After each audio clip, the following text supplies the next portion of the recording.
Welcome once again to Lehto's Law. Here's Steve Lehto. I had a bunch of people send me this story, including Madcap, Peter, and John, and it was widely reported, but I got the version here from Fortune.com. Beatrice Nolan wrote it.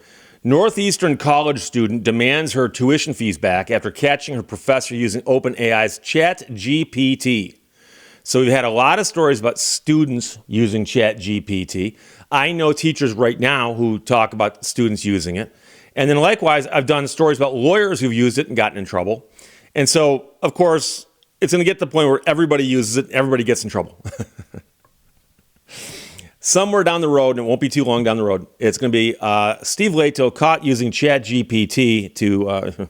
But anyways, some students are not happy about the professor's use of AI. One college senior was so shocked to learn her teacher was using AI to help him create notes that she lodged a formal complaint and asked for a refund of her tuition money, according to the New York Times. The woman who graduated from Northeastern University this year grew suspicious of her business professor's lecture notes when she spotted telltale signs of AI generation, including a stray ChatGPT citation tucked into the bibliography, recurrent typos that mirrored machine outputs, and images depicting figures with extra limbs. She said in an interview, he's telling us not to use it, and then he's using it himself. Now, I'm going to point this out once. What she's saying there is actually not a great argument, because there are all kinds of things that students shouldn't do that teachers can do. So let's suppose I'm teaching math, and I tell you on your exams you can't use a calculator. But to grade your exams, I use a calculator. Is that wrong? Oh, he's using a calculator. He's a math teacher. He shouldn't be using a calculator. Likewise, you have a textbook. I've got a teacher's textbook that has answers and other stuff in it. Should I be using the same textbook as you? Now, don't get me wrong. If you're going to call ChatGPT intellectually dishonest, which some professors have, then to use it without disclosing it would be intellectually dishonest. But there's a slight difference. Okay, so I'm simply pointing out he's telling us not to use it, then he's using it himself. Yeah, he's a teacher, you're the student. But understand, is he required to hand out class notes? First thing I'd do is I'd stop handing out class notes. Go fine. So she lodged a formal complaint with Northeastern's business school and focused on the professor's undisclosed use of AI alongside broader concerns about his teaching approach, and demanded a tuition refund for that course, which she says cost her about $8,000. Now, the school eventually decided to reject her claim. And the professor, who was the one using the notes, acknowledged that he used various AI tools to create these notes, and he said that to the New York Times. In hindsight, I wish I would have looked at it more closely, he said, adding that he now believes that professors ought to give careful thought to integrating AI and be transparent with students about when and how they use it. If my experience can be something people can learn from, then okay, that's my happy spot. Meanwhile, the vice president for communications at Northeastern told Fortune, Northeastern embraces the use of AI to enhance all aspects of teaching, research, and operations.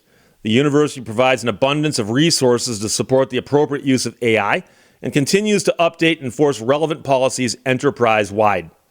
Many schools either outright ban or put restrictions on the use of AI. Students were some of the early adopters of ChatGPT after it came out in late 2022, quickly finding they could complete essays and assignments in seconds. And of course, they could do that by not doing the work.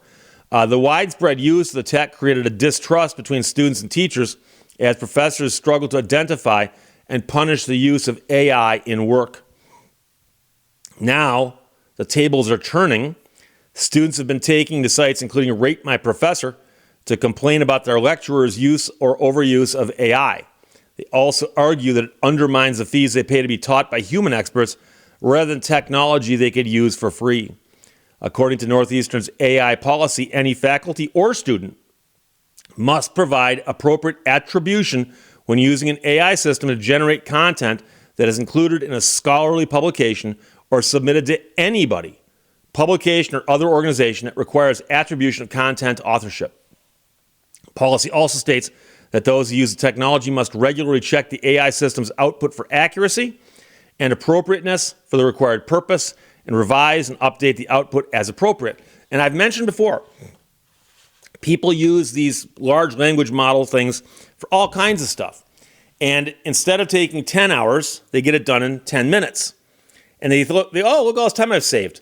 When they could spend some of that time reviewing the work to make sure it was accurate. And people get in trouble because they're like, it looks so good, I don't need to review it. So here a professor is using one of these things, at least one, to create his class notes. And students are looking at it going, look, it was generated by ChatGPT.